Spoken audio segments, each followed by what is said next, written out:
Good morning, everybody. Welcome to the DeFi Crypto Alliance Show. We're pumped to be here this morning. We've got some really cool things to cover. We got an excellent guest on this morning. We're doing our best to be the bridge between our fellow real estate entrepreneurs and investors alike, and helping them understand cryptocurrency, which we feel like is the biggest opportunity over the next few years.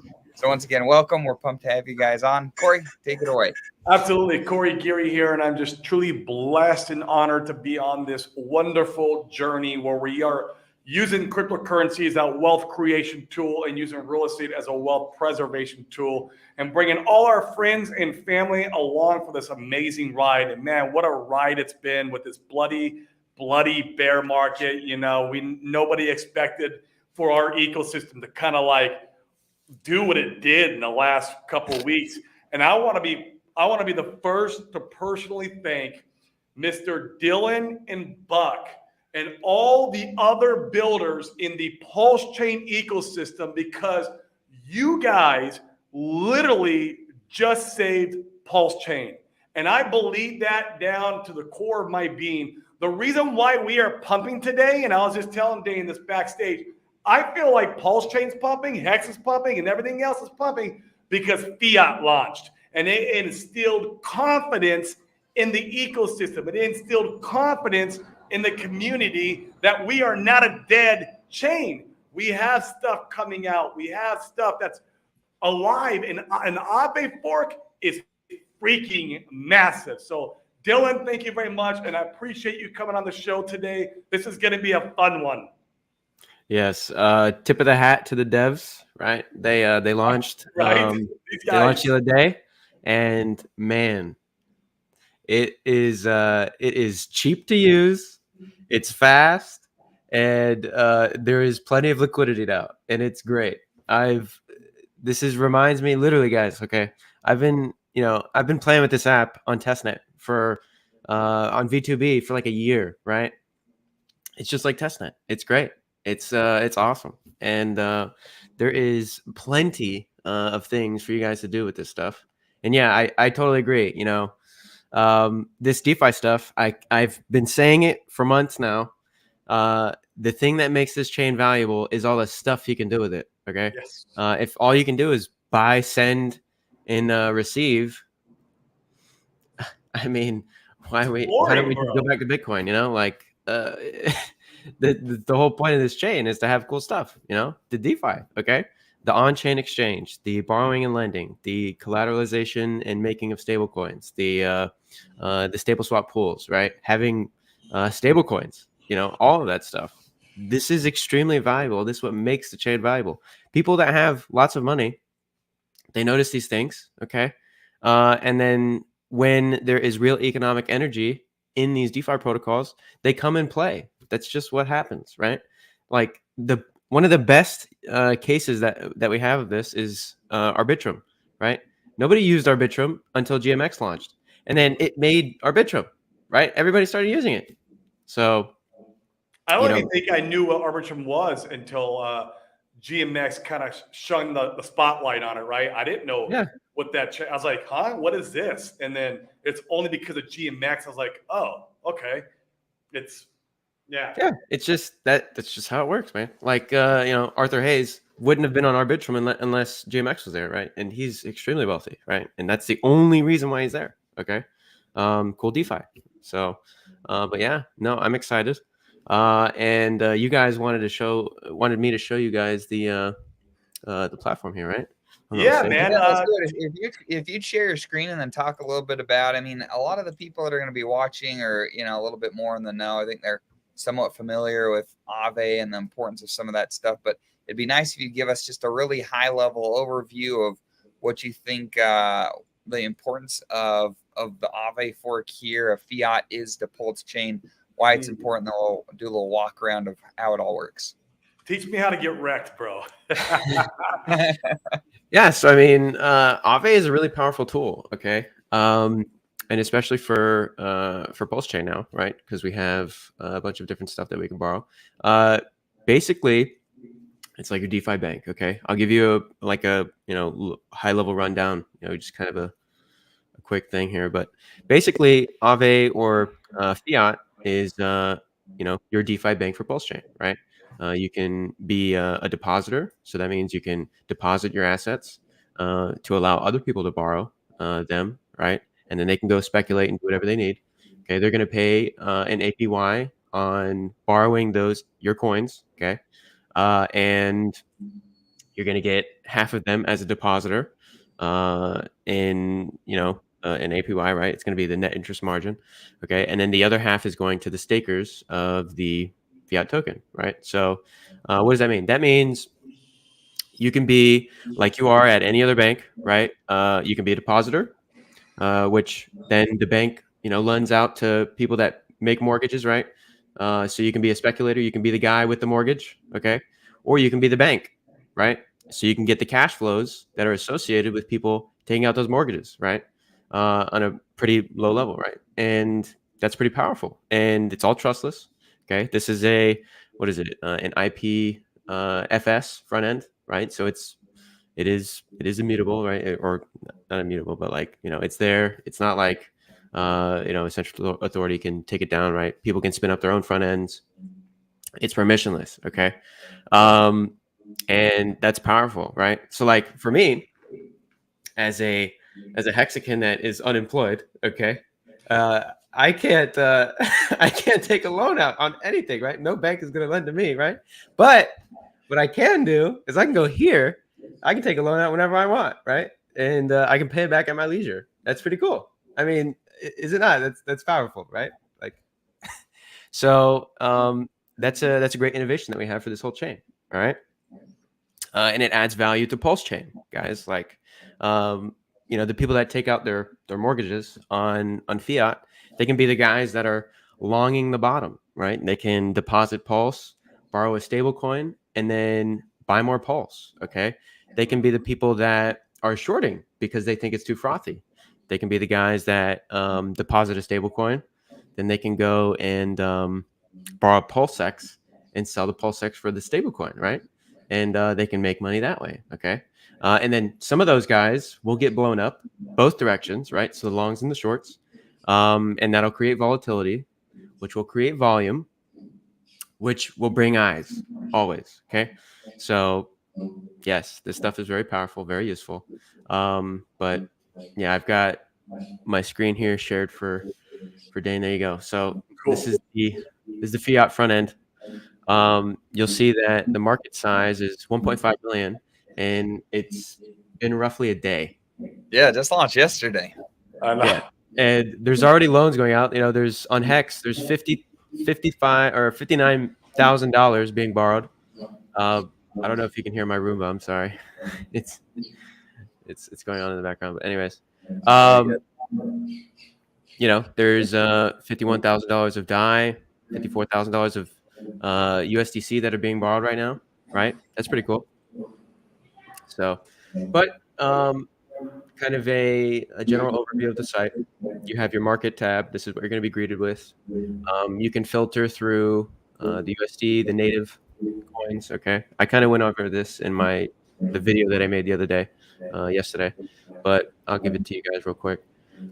There are caps for the total deposits. I'll read it to you guys.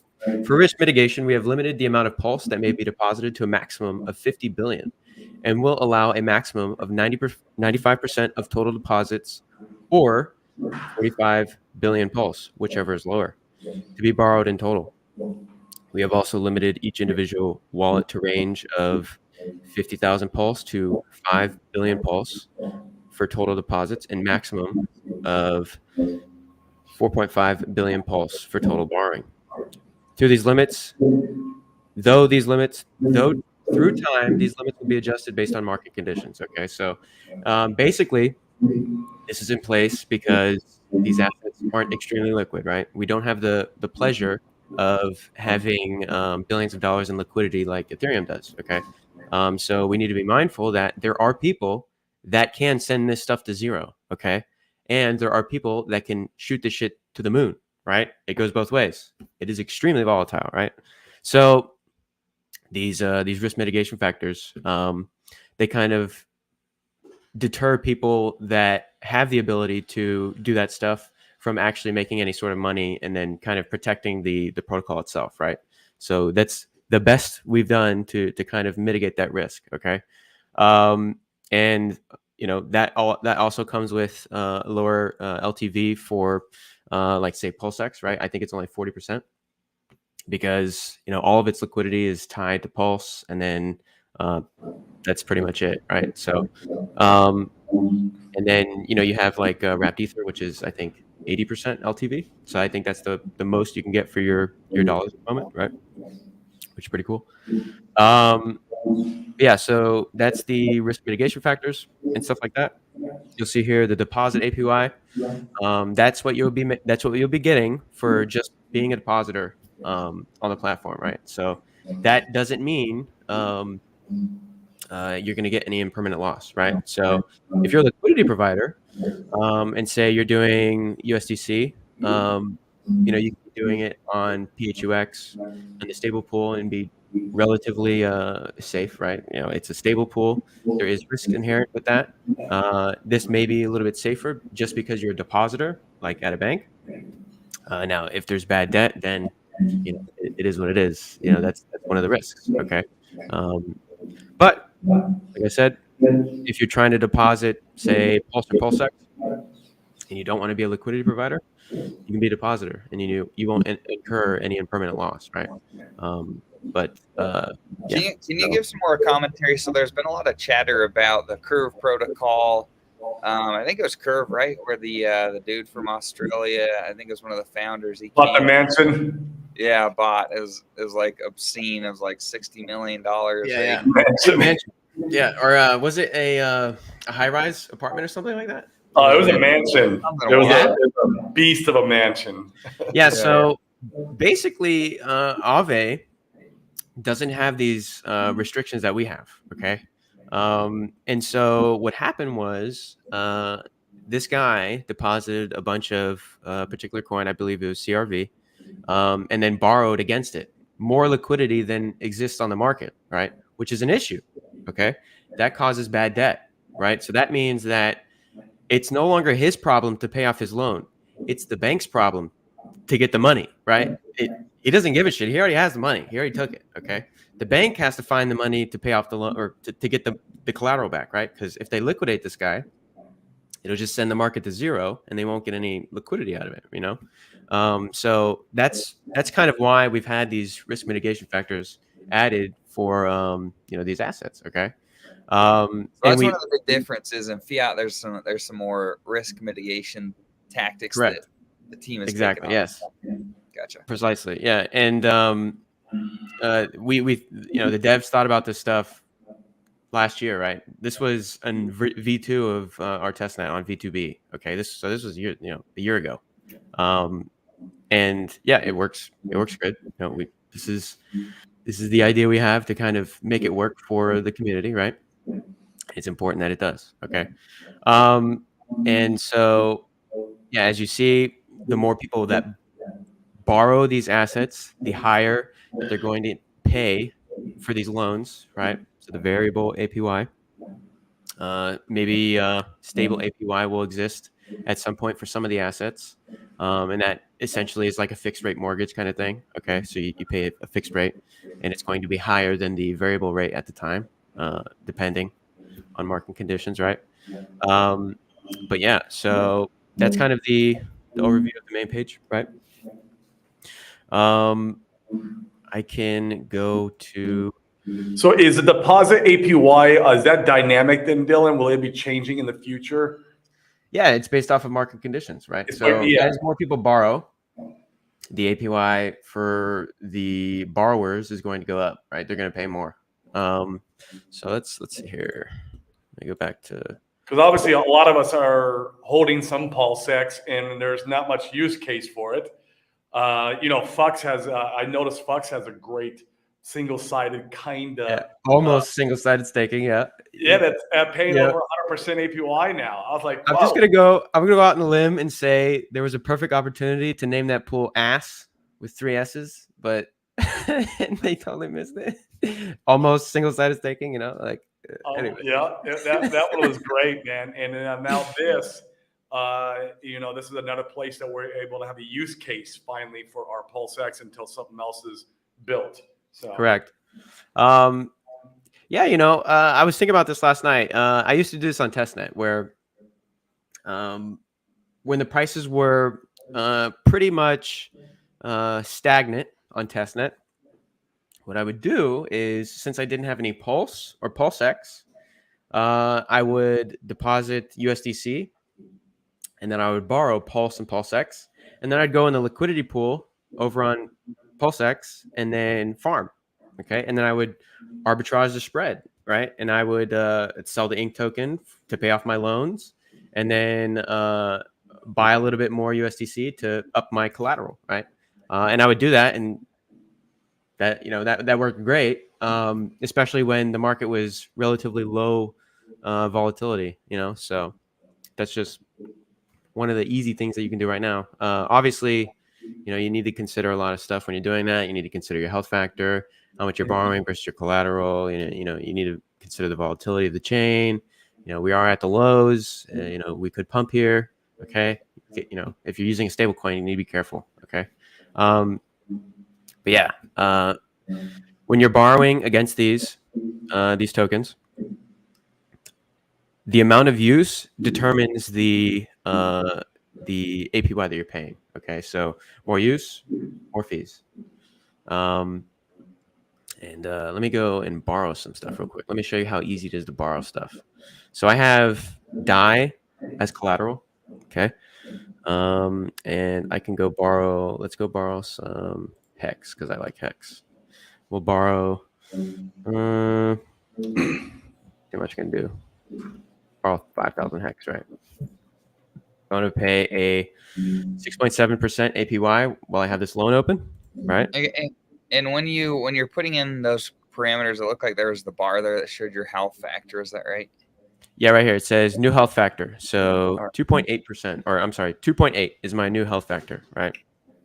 Which means roughly, so the health factor is basically your collateral versus your debt, okay? And it takes into account the overall collateral that you have. So you can have a mix of Pulse, PulseX, Hex, you can have a mix of everything, okay? And it's going to round up your total allowable loan to value for your Pulse, your total allowable loan to value for your Hex, for your USDC, all that stuff, okay? Because they all have different ranges, all right? And it's going to add it up, and it's going to give you a total amount of collateral that you have, right? Which is going to be less than your total, collateral, okay, that you can actually loan, all right? And then it's going to take and divide that by your loan, and that gives you a number, all right? And for mine is 2.8. That means that, roughly speaking, if Hex did, I would say a 1.5 or a 2.5x, I would get liquidated. Okay, so that's kind of roughly, how that math works out. Because if you get below 1, you start to get liquidated, and it happens really fast, and it is not forgiving. Okay, so you want to keep your shit above 1. 1 is good. 0.99 is bad. Okay. That's a low level overview of that. But yeah, so we're gonna borrow $44 worth of Hex. That's all done instantly, right? And automatically the bots swoop in, and if you fall below 1 in the health factor, you're liquidated and it's gone.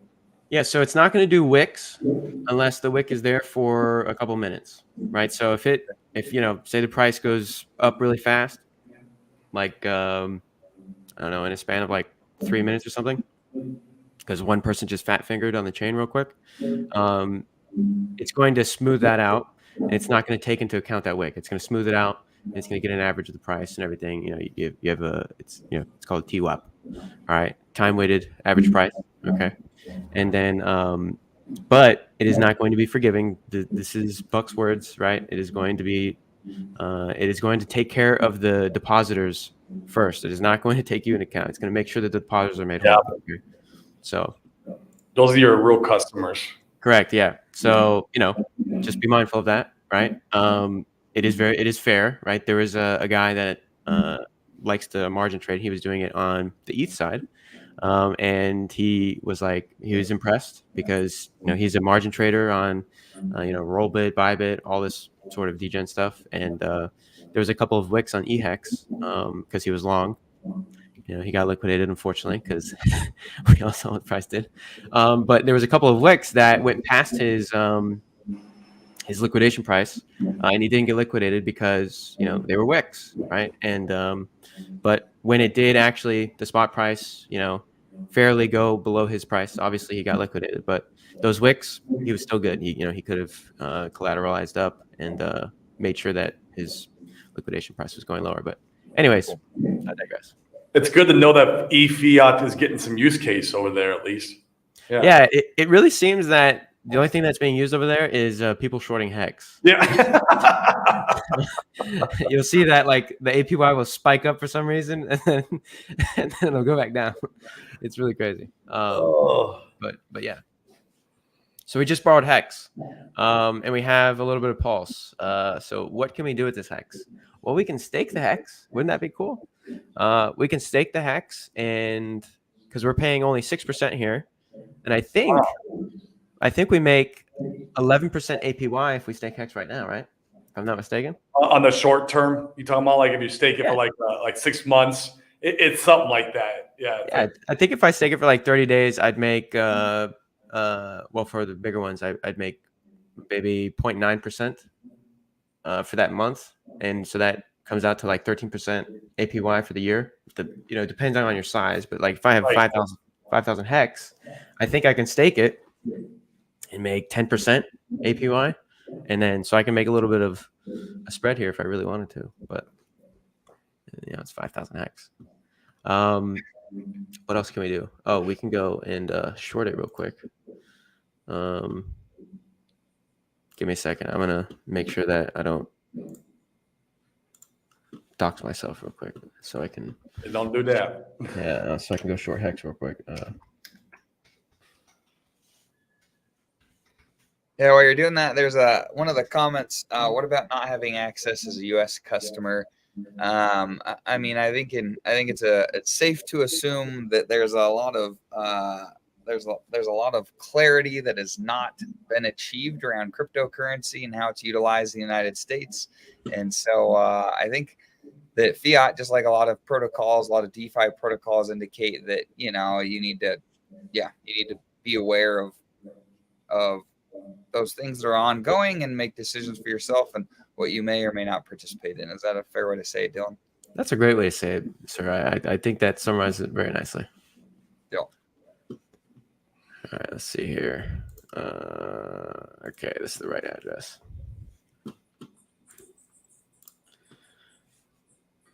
Find it here.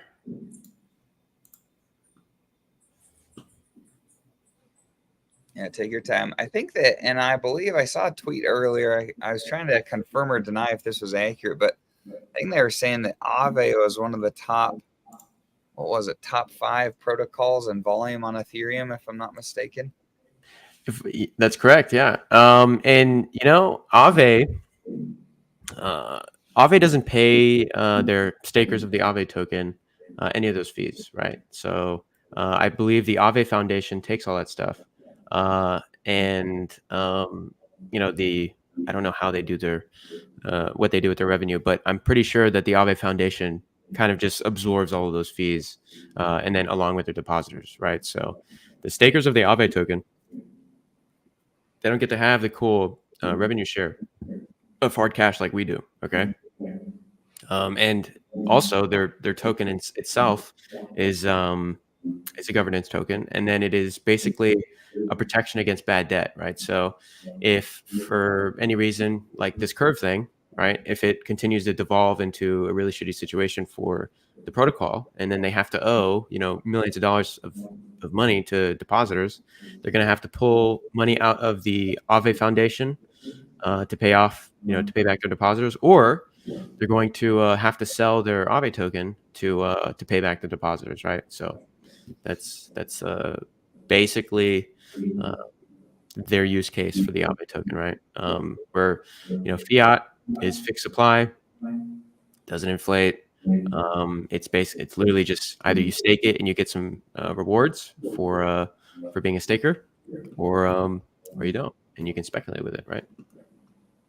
That's the only use cases. So now we're gonna sell this hex let's sell for DAI. And shout out to the Piteous guys. They have a really cool DEX aggregator. If you guys haven't used this before on Pulsechain, it's been one of arguably the best place for order execution when you're buying and selling tokens. So go and check it out, app.piteous.io. We've really enjoyed using their services. And I've compared it multiple times against like Pulsechain, and it gives me the best order execution out of anything in the ecosystem. It works fabulously. I will definitely agree with you there, guys. I use it quite often. It helps with, finding the best prices. Sometimes there's arbitrage between exchanges. This one, oh, my swap failed. Is the market extremely volatile or something? You're only selling 5,000 hex. Swap failed. Oh, the market is moving. Well, it's not working, so we're not gonna. We're gonna go back to Fiat.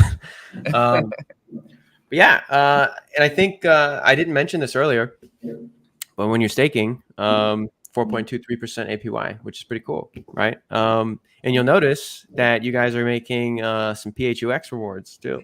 I did notice. Yeah, I was told that to enjoy it while it lasts. Okay, that's what I was told. Right? Yeah, it's there to bootstrap the ecosystem a little bit and give incentive initially instead of people just dumping their tokens.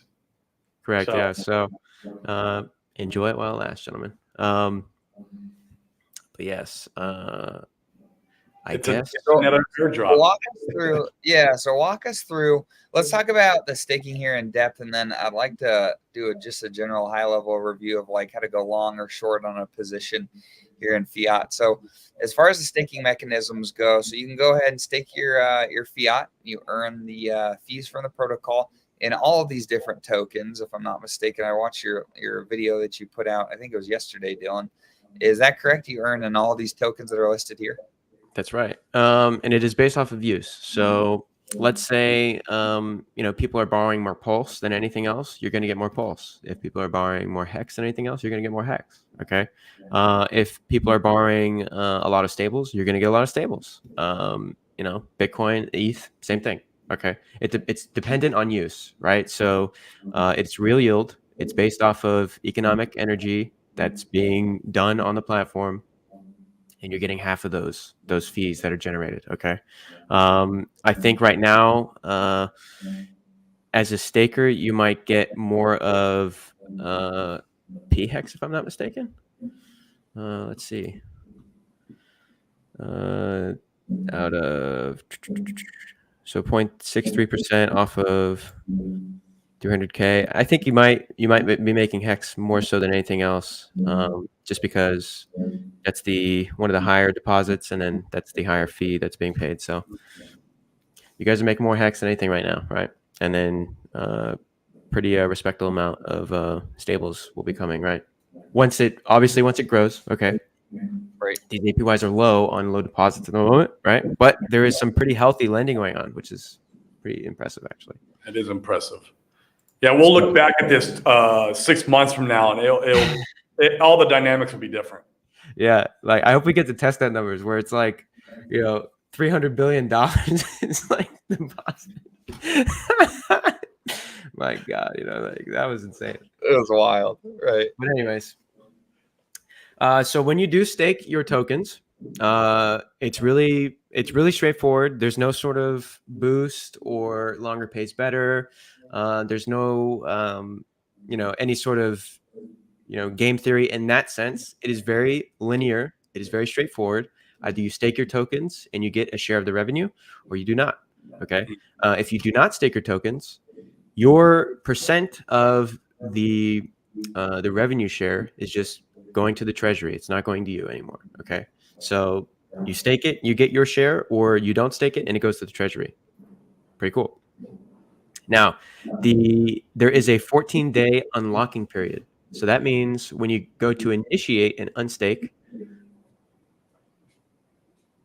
yeah, we're doing that right now. And so when you initiate the unstake, you have to wait 14 days.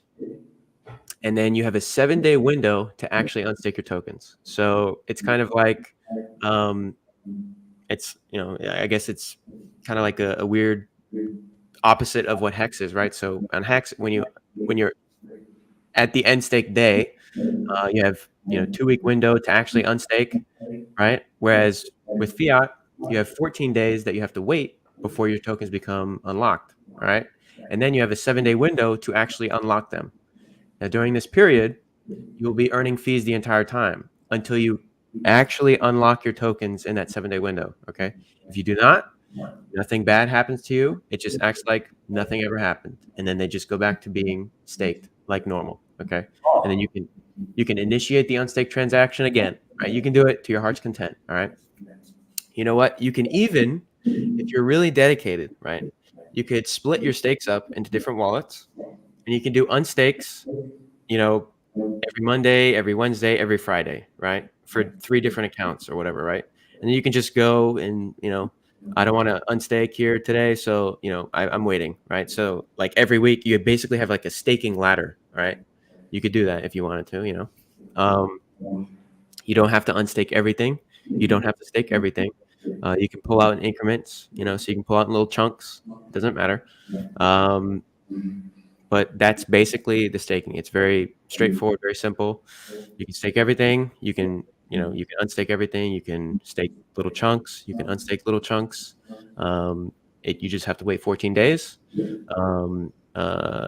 Kind of like, to let the market know, like, hey, hey, I'm unstaking everybody, don't mind me. And then you have a 7-day unlocking period to actually remove the tokens from the stake.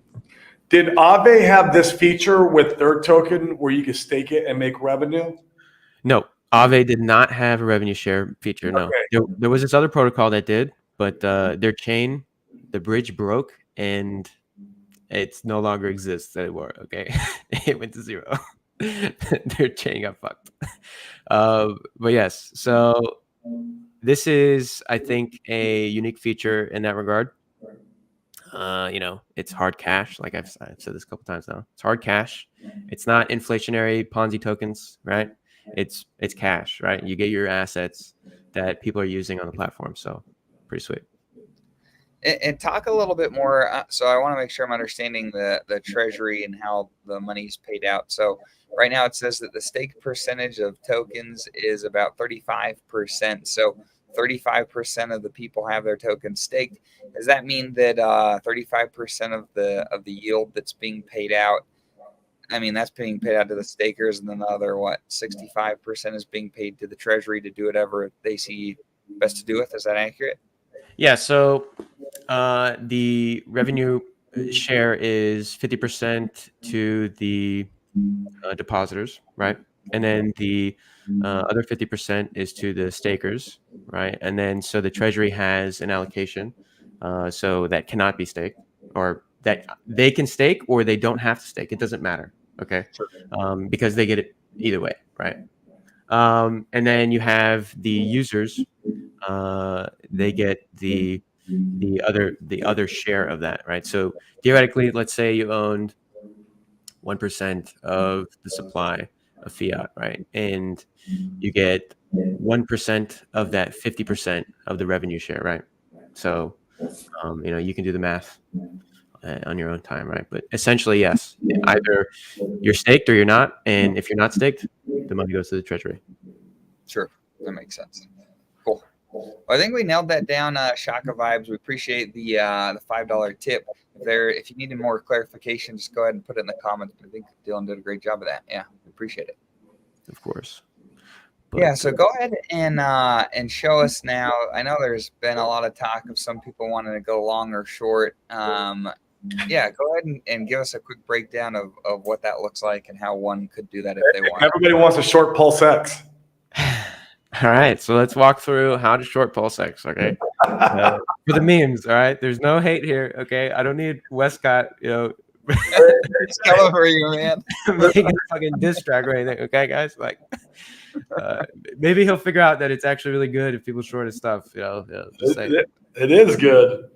Hey, we'll see. But all right, so you could do it a couple ways. You have to first determine what pair you want to short. So what do I mean by that? I mean, when you pull up the chart, you want to figure out, okay, do I want to short in USDT terms, or I'm sorry, in USD terms? Do I want to short in ETH terms? Do I want to short in Pulse terms? Right. So there's a couple different ways you could open the short. You can do you can look at the Pulse to PulseX price, okay, and you can short that way, right? So you can deposit Pulse as your collateral, and you can borrow PulseX versus that, all right? And then you can sell the PulseX, and you can kind of trade that the ratio between the two, okay? Let me deck screener.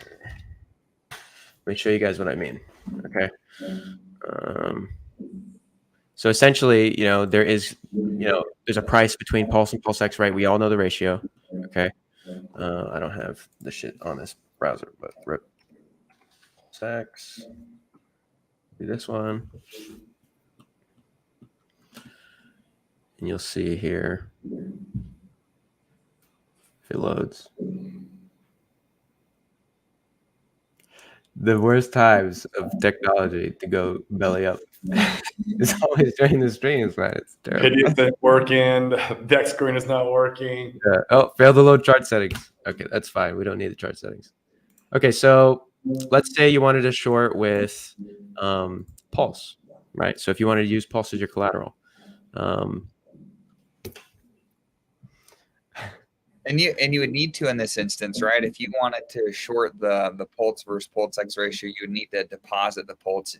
If you're deposit like a stable, then you would be shorting the dollar value. Correct. PulseX. Exactly. And so you could take, say, like, for instance, right here, there was a nice little line right here that, like a line in the sand where if you crossed it, bad things would happen, right? And that could have been a very easy short to do, right? And obviously it's printing some value here. I don't know how low it'll go. We don't know that, but one could deposit Pulse, borrow PulseX, and then sell the PulseX, right? And then let's say you think it's the bottom, and you think PulseX is going to run versus Pulse. What you could do is deposit PulseX, borrow Pulse, and then buy PulseX, okay? Right? And then so now you're long. You have more exposure to the PulseX price going back up versus Pulse, okay? And then, you could do this with stable coins, okay? With the dollar value, like we just talked about a moment ago, where if you think the price of Pulse is going to continue to fall versus a stable coin, you could deposit the stable coin instead and then borrow Pulse and then sell it, right? You could get levered exposure because you think that PulseX is going to continue to fall versus Pulse, and you want to short versus the USD value, so you can deposit the stable coin, borrow the PulseX, and then sell it short, right? And then it should have a levered effect if it moves down versus Pulsechain, and Pulsechain moves down versus the dollar. So it'll have kind of like a levered sort of downward pressure. You know what I mean? It'll have more volatility to the downside, just naturally. So yes, you could do that, right? If you think it's the bottom, and you want to long something, right? You would deposit the asset that you want to use, that you want to long. So I like Hex. I would long Hex personally. So what I would do is I would deposit Hex. I would go borrow either a stable coin or Pulse. Buy more. Correct. And then I just buy more Hex, right? Now, you have to keep in mind when you're borrowing versus Pulse, you have to take into account the Pulse versus whatever asset price chart, right? So I think that Hex will continue to run versus Pulse. So I wouldn't mind, using Pulse as my debt, you know what I mean? Because it's going to decrease in value versus the Hex anyways, you know what I mean? So these things, they don't move very quickly versus each other. They move the quickest, I think, versus the stable coins. So you have to keep that in mind. So if you want to take out these levered positions, you can trade them versus themselves. If you're trading versus the stable coins, you may have a higher return, but it is more risky. You know what I mean? And when you're doing all this stuff, it is risky. It's risky to take out loans. If you do not know what you're doing, do it with like $20 and then get familiar with it. Okay. But you need to take into account your health factor, like we talked about earlier, which is the higher, the better. Okay. On testnet, you guys wouldn't believe how high I used to keep my shit on testnet. Okay. It's not feasible yet because the prices are low. Okay. But I used to keep mine in the thousands. So I would never ever be close to being liquidated, because in testnet days we had fiat that was able to be used as collateral, right? And fiat went to the fucking moon. It was like $16,000 a token, some retardedly expensive shit, right? And I had a fuckload of fiat. And because the devs like, hey, give us fiat, I could mess around and test that. They sent me 15 million fiat for some fucking reason. So I just deposited that, and I had $16,000 per fiat, right? You could do the math; it's insane. So my collateral ratio would be extremely high, in the thousands, right? And I would never get liquidated because I would set up limit orders on my fiat position to make sure that if somebody tried to short me, I would bid their short, and I would I would stop them from actually destroying me. You know what I mean?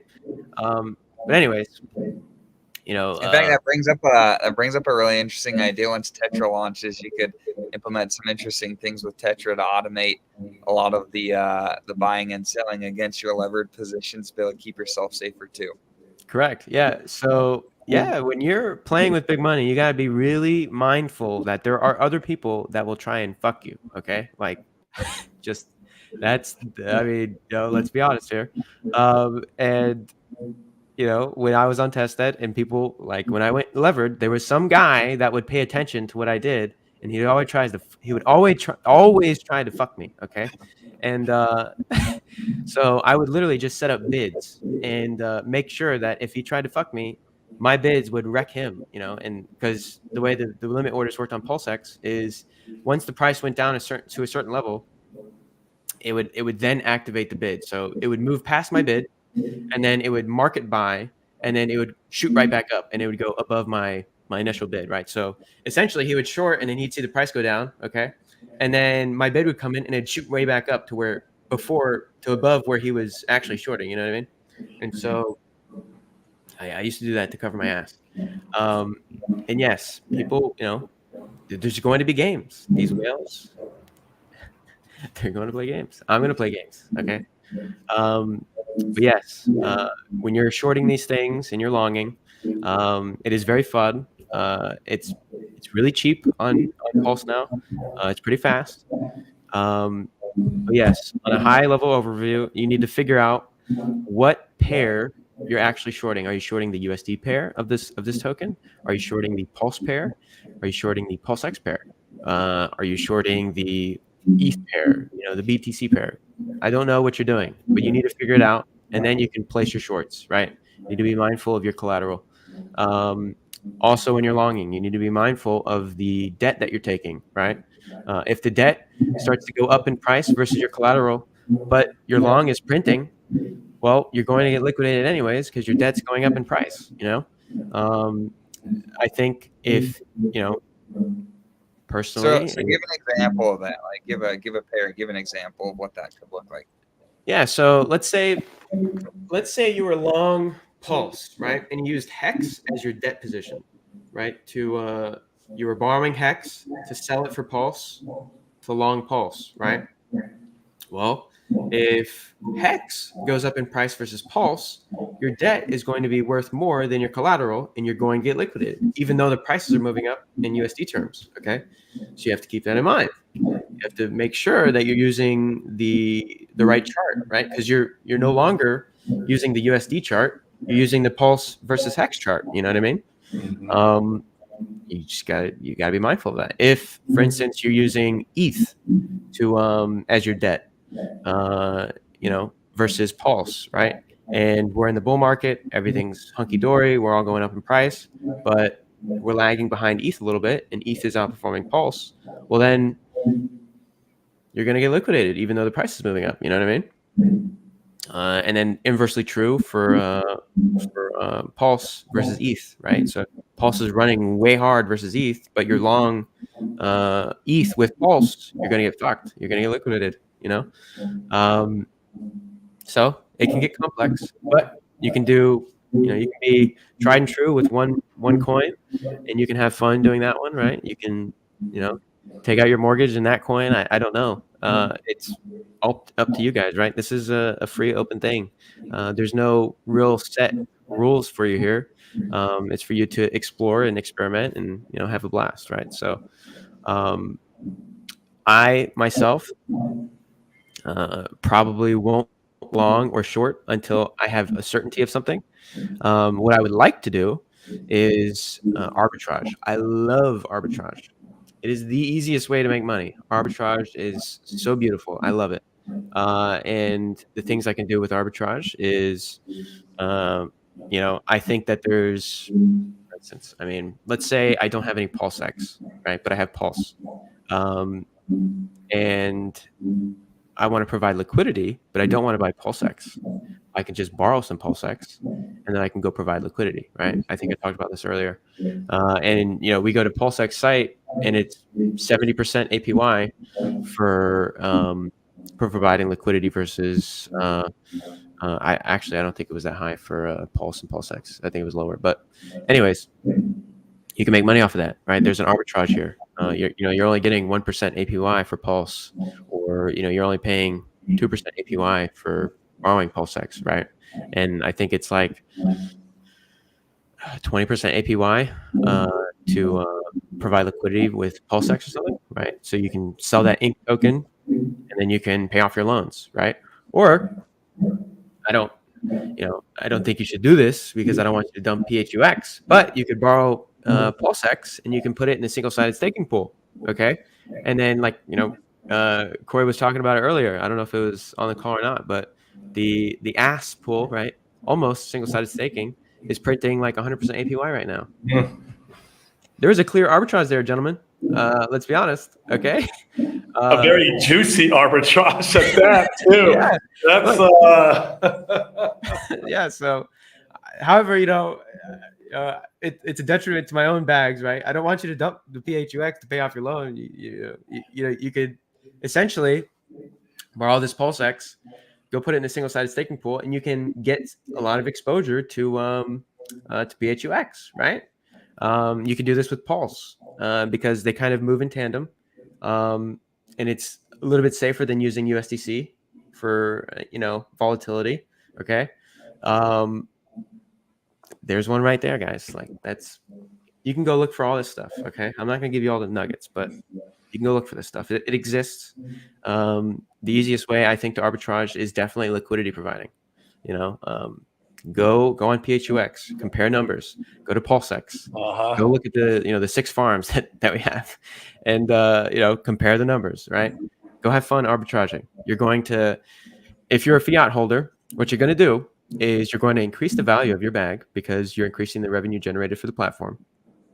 You're going to increase the speculation on the chain and the use on the chain. People are going to notice that these products are really being used and people are really using them, right? There's actual cash being given out here and paid, okay?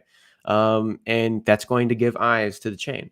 This is a great way to be like, look, guys, this DeFi is not dead. This chain is not dead. It is working. People are using the shit out of it, right? There's high deposit APYs. You know what I noticed the other day? Let me tell you. On USDT, on Aave, you can't even use it as collateral. Really? But you can use it as collateral on PHUX, right? That is an advantage that we have on Pulsechain, right? We have cooler things that you can use as collateral, right? I mean, but yes. That is very cool. Yeah, very cool. I end my rant. No, and I think it's just fascinating to see the ecosystem as it continues to blossom. The opportunities to be able to do different things are plentiful, and we haven't even started the party yet, which is which is really exciting. So yeah, we're pumped about it. Full disclosure, all three of us here on the show, we have our fair share of fiat bags, and so I think it's good to be able to be open and honest about what you're holding and what you're talking about, and so yeah, we're really excited. I think it'd be cool, Dylan. Would you talk a little bit about what you think the future? Corey and I have both been trying to wrap our heads around how all of the PH ecosystem stuff works together. So now we have Phiat, we have PHUX. It's out working just fine. It sounds like Fame is just right around the corner. What are some of the things that you see in respect to how the three work together, and really how those three things could help our ecosystem grow? Sure.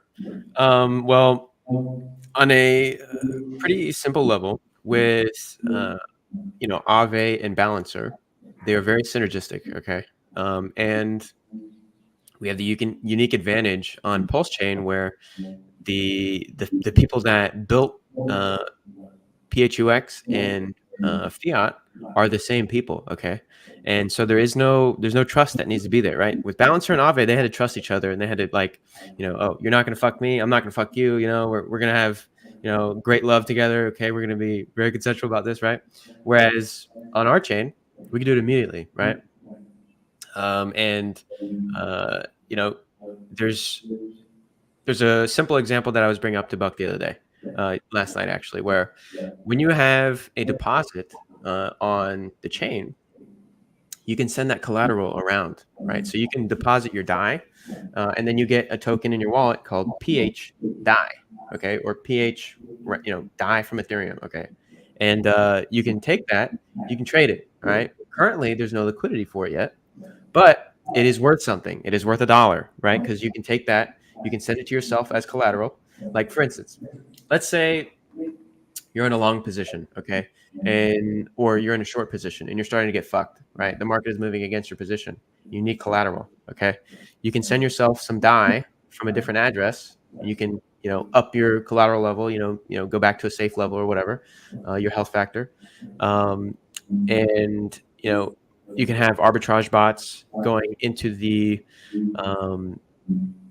liquidity pools, right? So you can have a pH wrap DAI stability pool, or a stable swap pool, versus all of the other pH stable coins, right? You could have the pH coins, like for Pulse and PulseX. They can be in a pool. They can be speculated with. They can be used to up your collateral, right? You can save a little bit of money doing that. Okay. Instead of wrapping your own collateral, you could just buy it off of the market. You know what I mean? And then it'll go to your wallet, and you'll actually just have the collateral there, right? Because it's already collateralized. Okay. There's tons of different things you can do with this stuff. And then those pools could one day be given a gauge, and that could literally be incentive to increase deposits on the platform. You know what I mean? That's just a very low level, like, hey, this is what you can do just with Phiat and PHUX. Okay. I think that the devs made some changes to Famous where the liquidity is tradable for Famous, which also brings some very interesting ideas where the liquidity has a price. The liquidity token, PHLP, has a price and will have liquidity because it is redeemable for the tokens in the index, right? The assets. And I think that may be able to be used as collateral at some point on Phiat, right? It is probably going to have its own pool on PHUX, obviously. Okay, and like I said, the only way to really mint more of the PHLP is to deposit liquidity onto Famous, right? So you could do it. I'm just going to go out on a limb and say you can deposit pretty much maybe everything that's already on Phiat, right? It's probably going to look similar to that. I don't know exactly what it is going to be, but it may look very similar to this. Okay, and then it'll have a certain price, and you'll be able to buy it and redeem it for whatever,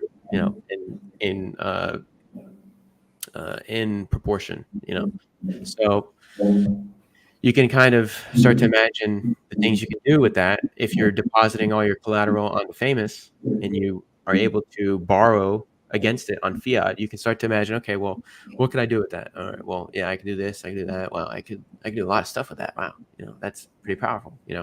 And I'm not going to give you all the nuggets, but you can kind of imagine what you can do with that stuff. Okay, maybe one day we'll get the ability to borrow liquidity tokens. I don't know. This is this speculation on my part, but maybe we can get Jerome Powell's face on one of these pools one day. You know what I mean? So you have this the stable swap pool liquidity token maybe on fiat one day. I don't know. That'd be pretty cool. It would be cool. So many different things that you can do. Lots of complexity that you can add, or I guess one layer of complexity, right? But lots of different things you can do, guys. And also as we saw, the PHUX subsidies that we're getting on fiat, which I don't know how long that's going to last. I was told to enjoy it while it lasts. That's great. The airdrops, don't know where those are going to go, but I can only speculate, right? But yeah, lots of different things you can do. Lots of different operability, interoperability. I don't think I'm even saying that right, but yes, let your imagination run wild, gentlemen. Very cool.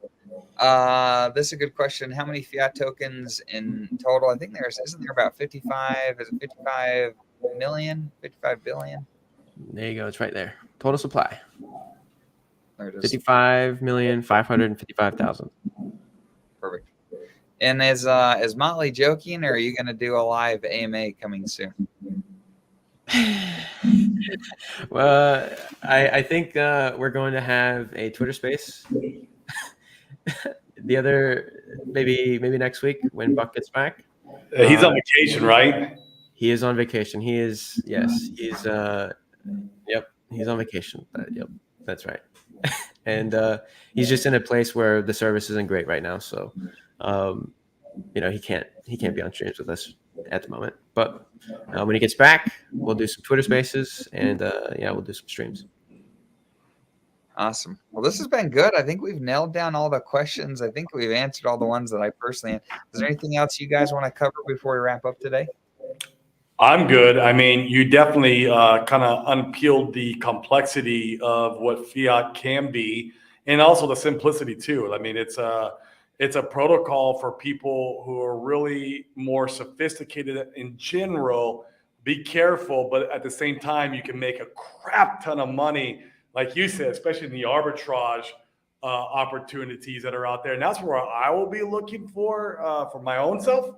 I'll be looking, whatever arbitrage opportunities I might see. I've already thought of a couple, that I might explore with, and I'll explore with a little bit. You don't get crazy.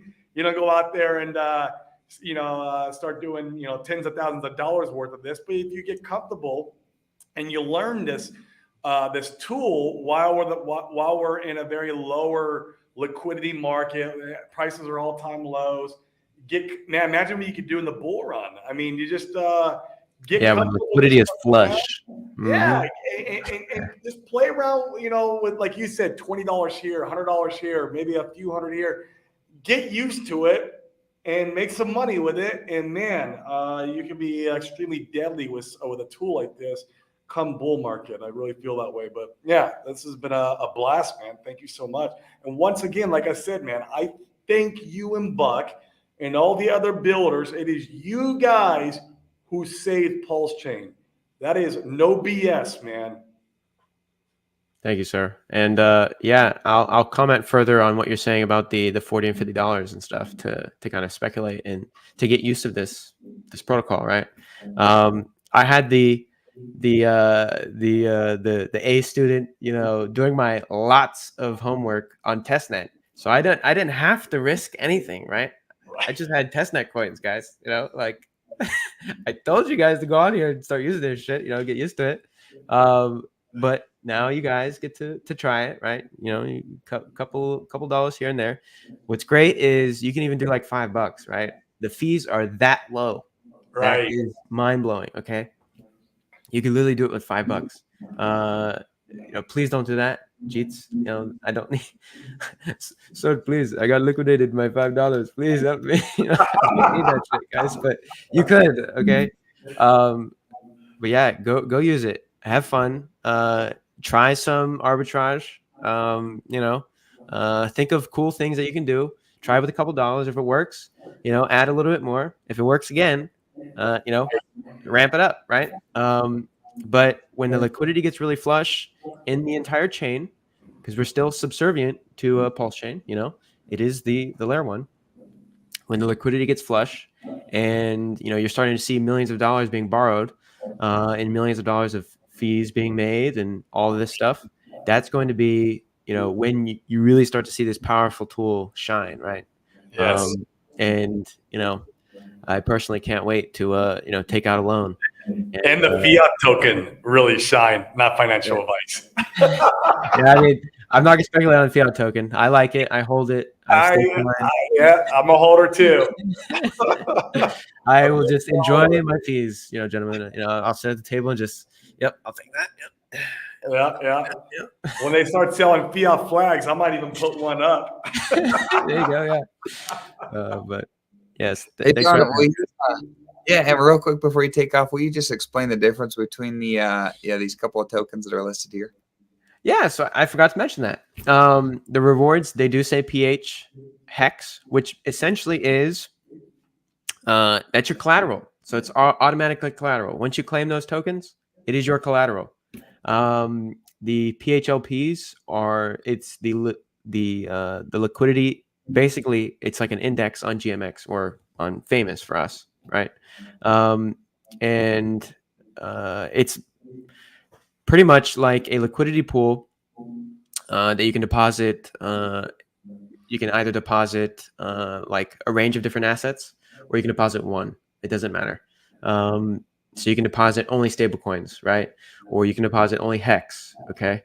And you can withdraw only stable coins, or you can withdraw only hex. It doesn't matter, if you only deposited, USDC, or if you only deposited Pulse. You can withdraw, hex if you've never even deposited hex. You know what I mean?